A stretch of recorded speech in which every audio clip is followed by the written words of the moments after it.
Hi everyone, my name is Rahul. Today we have got two verbs and we are going to practice of those was and were. আজকে was আর were এই verb দুটোর practice করব। এর আগে একটা video বানিয়েছিলাম, তাতে পড়িয়েছিলাম is am are, was were, will be will have এই ভার্বগুলোর মধ্যে কোনটা কোন সাবজেক্টের পরে বসে। যদি এই ভিডিওটা না দেখে থাকো, ডেসক্রিপশনে লিংক দেওয়া আছে, সেখান থেকে দেখে নিও। স্ক্রিনে দেখি ওয়াজ আর ওয়ার এই দুটোর ব্যাপারে কয়েকটা কথা জেনে নিই, নাহলে প্র্যাকটিস করতে অসুবিধা হবে। প্রথমে এই দুটোর মানে জানি। ওয়াজ আর ওয়ার এই দুটোর মানে হয় ছিল, অর্থাৎ অতীতের অবস্থা বোঝায়। দুটোরই একই মানে হয়। এবার দুটো নোটস পড়ি। ফার্স্ট, সিঙ্গুলার সাবজেক্ট থাকলে ওয়াজ বসে। সিঙ্গুলার সাবজেক্ট মানে একজন ব্যক্তি বা একটা বস্তুকে বোঝায়।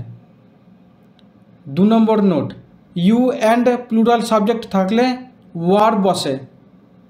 অর্থাৎ যদি সাবজেক্টে ইউ থাকে তাহলে ওয়ার ভার্ব লিখব, আর কোনো প্লুরাল সাবজেক্ট থাকলে, যেমন দুজন বা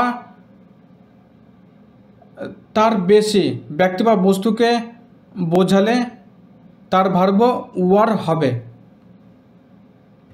এবার প্র্যাকটিস এক্সারসাইজ দেখি।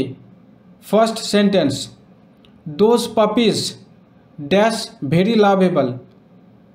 ওই ডগের বাচ্চাগুলো খুবই আকর্ষণীয় ছিল। এখানে ওয়াজ বসবে না ওয়ার বসবে? মনে রাখতে হবে, যদি সাবজেক্টের শেষে এস বা ইএস যোগ করা থাকে সেটা প্লুরাল সাবজেক্ট হয়, মানে বহুবচনকে বোঝায়। যেহেতু পাপিস এর শেষে ইএস আছে তাই এটা প্লুরাল সাবজেক্ট হচ্ছে, তাই এর ভার্ব হবে were. Next sentence, the babies dash crying just now. বাচ্চাগুলো এইমাত্র কাঁদছিল। এখানে বেবিস সাবজেক্ট হচ্ছে আর এর শেষে ইএস যোগ করা আছে, তাই এটা প্লুরাল সাবজেক্ট হচ্ছে, তাই এর ভার্ব হবে were. Next sentence, the thief dash handed to the police. চোরকে পুলিশের হাতে দিয়ে দেওয়া হলো। এখানে থিপ একজন চোরকে বোঝাচ্ছে, তাই এর ভার্ব হবে was. Next sentence, she dash reading a book 10 minutes এগো।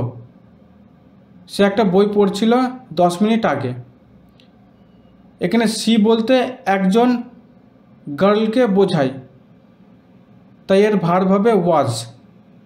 Next sentence, he dash at the zoo with his parents last Monday. গত সোমবারে সে নিজের মা বাবার সঙ্গে চিড়িয়াখানায় ছিল। এখানে হি বলতে একটা ছেলেকে বোঝায়, তাই এর ভার্ব হবে was. Next sentence, the boys dash playing football on the field when it rained. যখন বৃষ্টি হলো ছেলেগুলো মাঠে ফুটবল খেলছিল। এখানে বয়েজ এর শেষে এস যোগ করা আছে, তাই এর ভার্ব হবে were. Next sentence, dash anybody home yesterday. কি গতকাল কেউ বাড়িতে ছিল? এনিবডি একজন ব্যক্তিকে বোঝায়, তাই এর ভার্ব হবে was. Next sentence, dash the vase broken by you.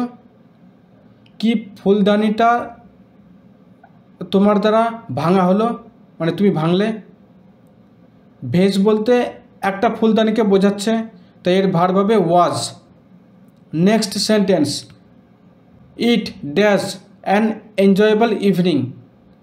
এটা ছিল একটা আনন্দদায়ক সন্ধ্যাবেলা।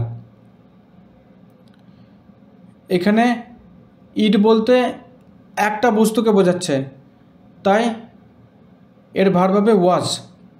Next sentence, he dash the best player of the year, সে বছরের সবথেকে ভালো খেলোয়াড় ছিল।